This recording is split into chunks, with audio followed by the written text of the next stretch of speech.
BJP प्रवक्ता अभिजीत जसरोटिया ने NC के जिस विरोध प्रदर्शन पर सवाल उठाए वो राजौरी के नौशेरा इलाके में हुआ था। शनिवार को राजौरी के नौशेरा इलाके में नेशनल कॉन्फ्रेंस के कार्यकर्ताओं नेता विपक्ष सुनील शर्मा और बीजेपी नेताओं के खिलाफ जोरदार विरोध प्रदर्शन किया। इस दौरान प्रदर्शनकारियों ने पुतला भी जलाया और डिप्टी सीएम सुरेंद्र चौधरी पर भ्रष्टाचार के लगाए आरोपों को निराधार बताया। कार्यकर्ताओं ने इसे डिप्टी सीएम को बदनाम करने की साजिश करार दिया। आपको बता दें कि नेता विपक्ष सुनील शर्मा ने विधानसभा में न्यूज़पेपर को लहराया था और टेंडर में घोटाले को लेकर सरकार पर निशाना साधा था। इस पर सुनील शर्मा का विरोध शुरू हो गया। श्रीनगर से शुरू हुई भ्रष्टाचार की लड़ाई अब राजौरी तक पहुंच गई है।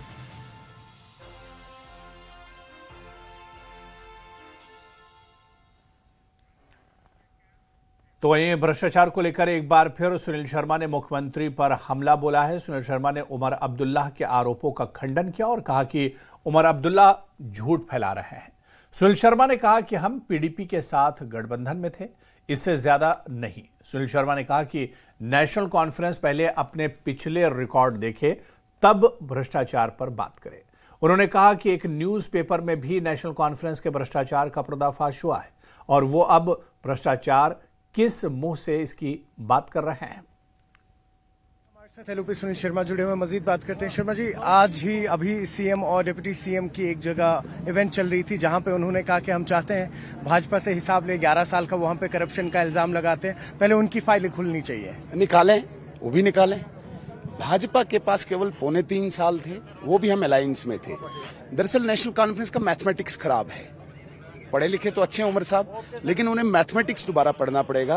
3.25 साल को जो 11 साल बता रहे हैं वो लोगों को गुमराह कर रहे हैं, लोगों को डाइवर्ट कर रहे हैं। तो मुझे लगता है कि उन्हें मैथमेटिक्स पढ़ना होगा। 3.25 साल में जो हुआ होगा हम जिम्मेदार हैं, हम जवाब दें। लेकिन एक स्टोरी, एक स्कीम जो परसों डेली एक्सेलसियर में निकला है उसको भी वाजा करना पड़ेगा उनको। और कहा कि सब भाजपा पीडीपी एक है, बैकडोर बात चल रही है। पहले अलायंस में थे, खुल के बात करते हम थे। कभी भाजपा पीडीपी थे, उमर साहब भी तो हमारे साथ थे। देखिए ये जो बातें हैं ना, पिछले कल उमर साहब भी थे, पिछले कल पीडीपी साहब भी थे। अब कौन गारंटी दे रहा? आप गारंटी देंगे कि अगले कल वो नहीं होंगे?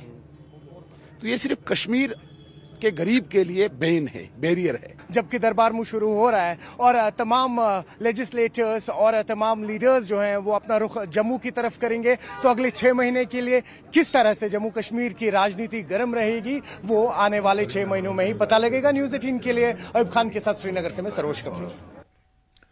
भ्रष्टाचार के आरोपों पर डिप्टी सीएम सुरेंद्र चौधरी ने बीजेपी पर निशाना साधा। न्यूज़ 18 से खास बातचीत में उन्होंने कहा कि भ्रष्टाचार के सभी आरोप राजनीति से प्रेरित हैं। बीजेपी को साल 2019 से पीडब्ल्यूडी के काम की फुल रिपोर्ट देने की भी चुनौती दी है। डिप्टी सीएम ने राज्य का दर्जा बहाल करने की भी अपील की। जो लोगों ने वहां प्रोटेस्ट करी वो सुनील शर्मा साहब के खिलाफ नहीं है। वो Sunil Sharma as a LOP BJP का होने के नाते जो उन्होंने बात रखी वहां हाउस के अंदर, जो कि उनको नहीं रखनी चाहिए थी। वो एक रिस्पॉन्सिबल पोस्ट पे हैं। जो वहां का हारा हुआ कैंडिडेट है निशारा का, वो एक रिस्पॉन्सिबल नहीं है। वो जब जीता था तब भी वो अपनी रिस्पॉन्सिबिलिटी नहीं लेता था। इमेच्योरिटी थी उसमें, मेच्योरिटी नहीं थी, और आज भी उसमें इमेच्योरिटी है। लेकिन सुनील शर्मा साहब एक मैच्योर्ड है, उसको देखना चाहिए था कि मैं जिस मुद्दे को उठाने जा रहा हूं उसकी सच्चाई कितनी है। और मैं आपको रिक्वेस्ट करूंगा कि समीर जी, आप एक थोड़ा सा एक आरटीआई लगाएं पीडब्ल्यूडी डिपार्टमेंट के अंदर। 2019 से लेकर 2000 आज तक 25 तक भी मेरे टेन्योर में भी कितने टेंडर, सिंगल टेंडर अलॉट हुए हैं। एक आरटीआई लगा लेना पक्का। और दूसरा कि जो ये कहते हैं कि रूरल डेवलपमेंट के रोड हैं उन पे सिटी एंड टाउन लिखा है, आप थोड़ा सा गाइडलाइन सिटी एंड टाउन की पढ़ लेना कि सिटी एंड टाउन में कहीं नहीं लिखा कि जो सड़कें शुरू आरडीडी ने की हैं और उनको आज हम मैक्सिमाइज नहीं कर सकते। हाँ, एक बात जरूर है कि बीडीओ कंसर्निंग वहां से जो रूरल डेवलपमेंट है उनसे एक एनओसी लेनी पड़ती है। ये हमने टेक ओवर करने होते हैं और मेरे ऑफिसरों ने वहां पूरा एक जो फॉर्मेलिटीज होती हैं वो तय करके पूरी करके उसके बाद वो टेंडर अलॉट किए हुए हैं। चलिए आगे बढ़ेंगे। कठुआ के दुर्गम क्षेत्र बनी का एसएसपी कठुआ मोहित शर्मा ने दौरा किया। इस दौरान उन्होंने स्थानीय लोगों और पुलिस अधिकारियों के साथ बैठक भी की और क्षेत्र की कानून व्यवस्था और सुरक्षा व्यवस्थाओं की समीक्षा की। एसएसपी ने पुलिस कर्मियों को लोगों के साथ बेहतर तालमेल बनाए रखने और किसी भी तरह की असामाजिक गतिविधियों पर सख्त कार्रवाई करने के निर्देश दिए। उन्होंने क्षेत्र में नशा तस्करी पर रोकथाम, युवाओं को मुख्यधारा से जोड़ने और पुलिस जन सहयोग बढ़ाने पर भी जोर दिया। उन्होंने चेतावनी दी कि जो भी सक्रिय आतंकी हैं उनको मार गिराया जाएगा और ना ही आतंकी मददगार को बख्शा जाएगा।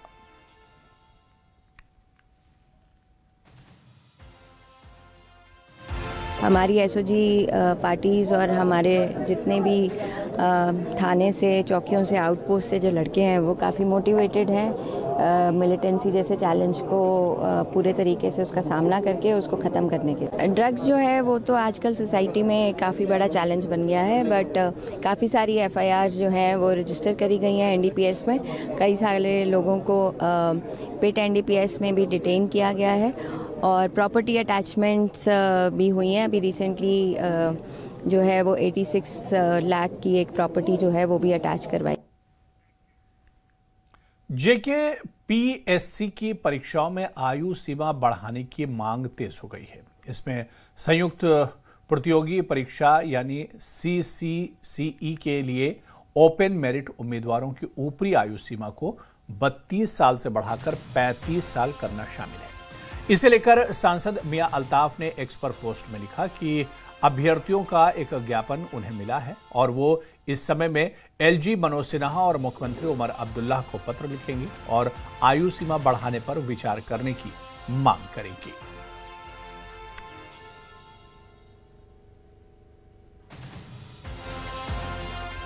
तो आपको बताते चलें कि जेकेपीएससी की परीक्षाओं में उम्र को लेकर आयु सीमा बढ़ाने की मांग अब एक तरह से तेज हो गई है और बाकायदा इसको नेशनल कॉन्फ्रेंस के एमपी मियां अल्ताफ ने भी इस मामले को उठाया है। उन्होंने कहा है कि इस मामले को लेकर वो एलजी प्रशासन और इसके अलावा उमर अब्दुल्ला सरकार से गुहार लगाएंगे कि इस मामले पर नजरसानी की जाए, क्योंकि इसमें संयुक्त प्रतियोगी परीक्षा यानी CCCE के लिए ओपन मेरिट उम्मीदवारों की ऊपरी आयु सीमा को 32 साल से बढ़ाकर 35 वर्ष करना शामिल है।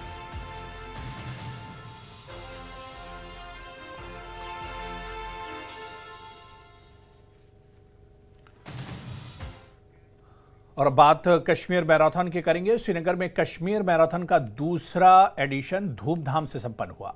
मैराथन की शुरुआत पोलो व्यू श्रीनगर से हुई, जिसमें मुख्यमंत्री उमर अब्दुल्ला ने हाफ मैराथन में खुद हिस्सा लिया। यह मैराथन मकाई पॉइंट पर संपन्न हुआ। वहीं फुल मैराथन का समापन हजरत बल श्रीनगर में हुआ। जम्मू कश्मीर पर्यटन विभाग द्वारा आयोजित इस मैराथन में करीब 1200 लोगों ने हिस्सा लिया, जिसमें अलग अलग देशों के 100 नागरिक भी शामिल थे। विजेता को 25 लाख का नकद पुरस्कार मिला। मैराथन में खासतौर पर बॉलीवुड अभिनेता सुनील शेट्टी ने शिरकत की और उन्होंने इस पर खुशी जताई। उन्होंने कहा कि ये मैराथन कश्मीर के पर्यटन के लिए, खासकर पहलगाम हमले के बाद, बेहद महत्वपूर्ण है। ये एक शानदार पहल है और इससे जुड़कर खुद को भाग्यशाली महसूस करता हूं। इस क्षेत्र में वर्तमान में कई फिल्मों की शूटिंग हो रही है और इस मैराथन से पर्यटन को बढ़ावा मिलने की उम्मीद है। तो 3 तस्वीरें आप देख रहे हैं कश्मीर मैराथन की। आज शानदार आयोजन इसका हुआ। सुबह 5 बजे ही जो पार्टिसिपेंट थे वो पहुंच गए थे पोलो व्यू, जो कि डल झील के किनारे है, और यहां पर एक शानदार आयोजन किया गया।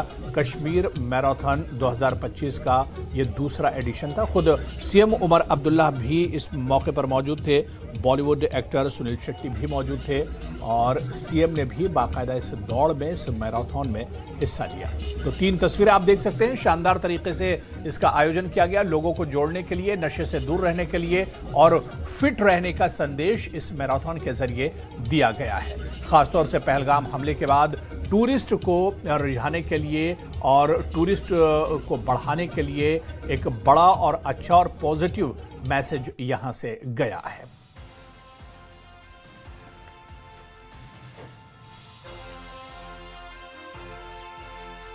लोग भाग रहे कश्मीर के लिए, भारत के लिए। बहुत खूबसूरत बात। और खूबसूरत बात यह है कि जितनी जोश से लोग भाग रहे हैं, and all ages, that is amazing amazing. खुश हूं कि मैं ये सेकंड एडिशन के लिए आ पाया और आई थिंक सालों साल कोशिश यही रहेगी कि मैं आऊं और इसे एनकरेज करूं। एक्चुअली कल मैं आया था और हम दल लेक गए, हम सारी जगह गए और ऐसे लगा कि वो माहौल जो था दोबारा आ रहा है। I see this winter being a beautiful winter for the people of Kashmir. पहली एडिशन के बाद हमने जो पिछले 6 महीने में देखा है, यू ऑल नो, एक जंग के बीच से गुजरे हैं हम, पहलगाम, लेकिन ये एक करारा तमाचा है उन लोगों के मुंह पर जो कहते हैं कि हम कभी झुक जाएंगे। लेकिन this is we are spreading message of peace, love, prosperity, brotherhood. आज 1200 के करीब यहाँ पार्टिसिपेंट्स हैं और 100 के करीब वो हैं जो अलग अलग देशों से यहाँ पर शामिल हो रहे हैं। मैं धन्यवाद करूँगा सुनील शेट्टी जी का भी और उनके साथ जो फिल्म इंडस्ट्री से टीम आई है, ऑनरेबल सीएम साहब की सारी टीम और द एथलीट्स, मीडिया पर्सन्स, आप सबको बहुत बहुत बधाई और मे the best person win. Bollywood actor Sunil Shetty आए जिन्होंने फ्लैग ऑफ किया, साथ ही साथ सीएम उमर अब्दुल्ला भी थे जो खुद हाफ मैराथन में हिस्सा ले रहे हैं। पहले हम बात करते हैं, यहाँ पे हमारे साथ सादात जुड़े हुए हैं, बात करते हैं। सादात, कमाल का एक्सपीरियंस, सेकंड एडिशन है इस बार और एथलीट जो है अक्रॉस द ग्लोब से आए हैं, कैसा एक्सपीरियंस है? बहुत अच्छा लग रहा है। यहाँ अलग अलग कंट्रीज से, अलग अलग हमारे स्टेट से लोग आए हैं एंड आज सेकंड एडिशन में जुड़ के I am feeling really blessed and like it's very enthusiastic to participate. Absolutely. And tell me something, हमने देखा कि बाइसरन आतंक के हमले के बाद किस तरह से टूरिज्म इंडस्ट्री को धचका लगा। काफी इनिशिएटिव्स लिए जा रहे हैं प्रेजेंट गवर्नमेंट की तरफ से। अगर आप क्रिसेंथेमम गार्डन की बात कर ले, हाल ही में इनॉग्रेट हुआ और अब इस इंटरनेशनल लेवल का जो ये मैराथन हुआ है, तो एक होलिस्टिक चेंज आ रही है। बिल्कुल, I think our government is doing the best to promote tourism and fitness in the valley, so all the best to everyone. बहुत शुक्रिया, बहुत शुक्रिया। तो आपने देखा किस तरह से जो ये मैराथन है, आपको बताया अब ये अभी लगभग आज 5:30 के करीब फ्लैग ऑफ किया गया सीएम उमर अब्दुल्ला की तरफ से। पोलो व्यू से स्टार्ट हुआ, ऐतिहासिक पोलो व्यू जो हाल ही में यहाँ रेनोवेट किया गया था G20 के टाइम पे, और मैराथन पहले फुल मैराथन फ्लैग ऑफ किया गया, यानी कि वो लगभग 22 किलोमीटर है, जिसमें जो पार्टिसिपेंट्स हैं वो लोग पोलो व्यू से लेके हजरत बल तक जाएंगे। और जो इनका रूट है, पोलो व्यू से लेके पहले राजबाग गए और राजबाग के बाद ये फिर बुलवाड़ से होते हुए फोर शोर रोड से हजरत बल पहुंचेंगे। और जो हाफ मैराथन है जिसमें सीएम उमर अब्दुल्ला पार्टिसिपेट कर रहे हैं, वो 12.5 किलोमीटर का है, मकाई पॉइंट पे वो इख्तिताम पजीर होगा। तो कुल मिला के अगर बात करें, साथ ही साथ अभी आपने खुद भी सुना होगा बॉलीवुड एक्टर सुनील शेट्टी जो यहाँ पर आए थे, जिन्होंने फर्स्ट एडिशन में पार्टिसिपेट किया था, इस बार सेकंड एडिशन में भी वो आए हैं। तो उन्होंने कहा कि बाइसरन आतंकी हमले के बाद अशद जरूरत थी इस तरीके के इवेंट्स की यहाँ पर, क्योंकि एक पॉजिटिव मैसेज आएगा ग्लोबली, क्योंकि इसमें कई सारे एथलीट्स हैं जो मुख्तलिफ हिस्सों से आए, जैसे कीनिया से, साउथ अफ्रीका, ऑस्ट्रेलिया से भी यहाँ पे पार्टिसिपेंट्स आए हुए हैं। और साथ ही साथ आपको ये भी बताएं अबू कि 25 लाख रुपए रखे गए हैं जो विनर होंगे इस मैराथन के, और जो सेकंड रनर अप होंगे उनके 20 लाख रुपए रखे हुए हैं। तो कुल मिला के हमने देखा सीएम उमर अब्दुल्ला पिछले, अगर आपको याद होगा, 1.5 महीने पहले जब दिल्ली में मैराथन हुआ था उसमें भी उन्होंने पार्टिसिपेट किया था और हाफ मैराथन भागे थे वो। और अब आप कह सकते हैं कि टूरिज्म के हवाले से या जम्मू कश्मीर गवर्नमेंट और एडमिनिस्ट्रेशन के हवाले से इस साल का ये सबसे बड़ा इवेंट रहा है और लास्ट इवेंट रहा है, क्योंकि इसके बाद आप खुद जानते हैं कि अब दरबार जो मूव हो रहा है और कल से जम्मू में सारा फोकस रहेगा आने वाले 6 महीने के लिए। तो कहीं ना कहीं एक प्रॉपर क्लोजर मिला है। जितना भी यहाँ पर ये पॉलिटिकल अपहीवल रहा, ऊपर नीचे उथल पुथल रही, इसमें हमने देखा असेंबली भी रही, अभी बाई पोल्स इलेक्शंस भी आने वाले हैं बडगाम नगरोटा पे, तो एक अच्छा क्लोजर मिल रहा है जम्मू कश्मीर के लोगों के लिए। तो सीएम उमर अब्दुल्ला ने भी बाकायदा इसमें हिस्सा लिया था। आप देख सकते हैं किस तरह से वार्म अप करते हुए दौड़ने से पहले नजर आए और उसके बाद इस दौड़ में मैराथन में बाकायदा शामिल हुए सीएम उमर अब्दुल्ला। और इसके अलावा बड़ी तादाद में खवातीन ने भी इस मैराथन में हिस्सा लिया है। एक शानदार आयोजन जो आज कश्मीर मैराथन दूसरे एडिशन के तौर पर किया गया।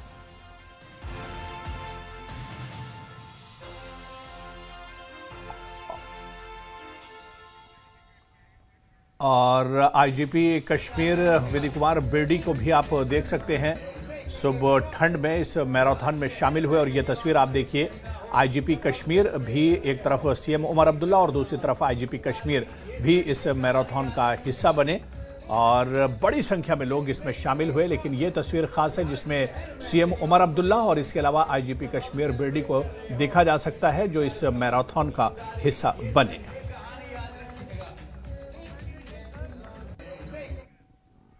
और बात महिला वर्ल्ड कप की करेंगे, जहां आईसीसी महिला क्रिकेट विश्व कप का फाइनल आज भारत और साउथ अफ्रीका के बीच खिताबी जंग होगी। आपको बताते चलें कि DY पाटिल स्टेडियम मुंबई में यह मुकाबला होगा। जीत के लिए देश भर में दुआओं का दौर जारी है।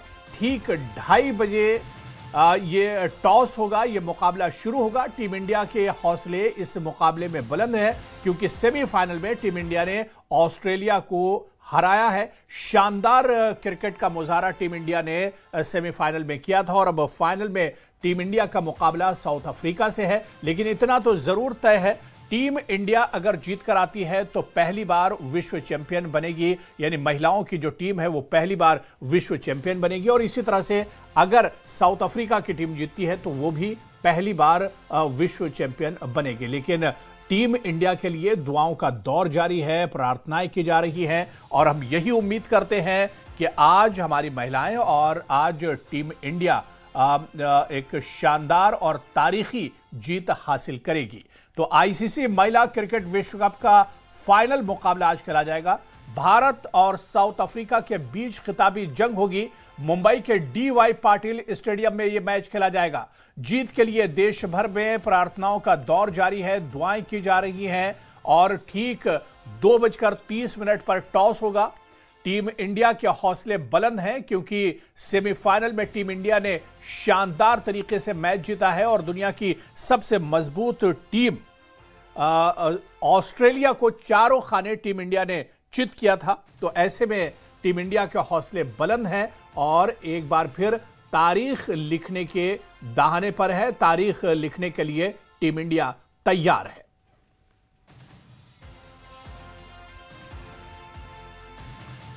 और इधर दक्षिण अफ्रीका के खिलाफ आईसीसी महिला विश्व कप के अपने खिताब मुकाबले को लेकर क्रिकेट प्रेमी उत्साहित हैं और फैंस का कहना है कि महिला टीम ने ऑस्ट्रेलिया के खिलाफ शानदार प्रदर्शन किया है। उम्मीद है कि भारत ये मैच जीतेगा। सुनिए।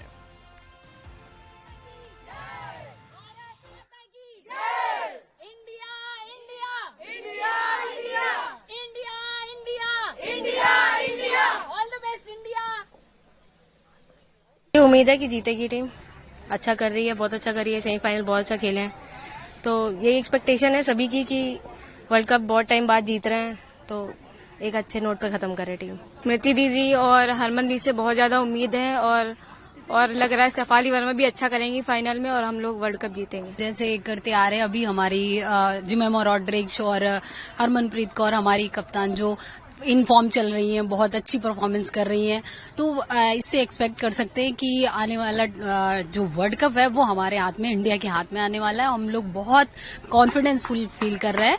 बिल्कुल इंडिया जीतेगी, इंडिया जीतेगी, इंडिया जीतेगी। और हरमनप्रीत कौर हमारी कैप्टन है, बहुत अच्छी कैप्टनसी उन्होंने की है और उन्होंने बहुत अच्छी नॉकिंग की इस बारी, तो हमें उम्मीद है कि ये ट्रॉफी अपने घर ही आएगी और हरमनप्रीत को हम बोलेंगे ऑल द बेस्ट मैम। तो हम सभी यही उम्मीद कर रहे हैं कि टीम इंडिया आज फाइनल मुकाबला जीतेगी और तारीख रकम करेगी। फिलहाल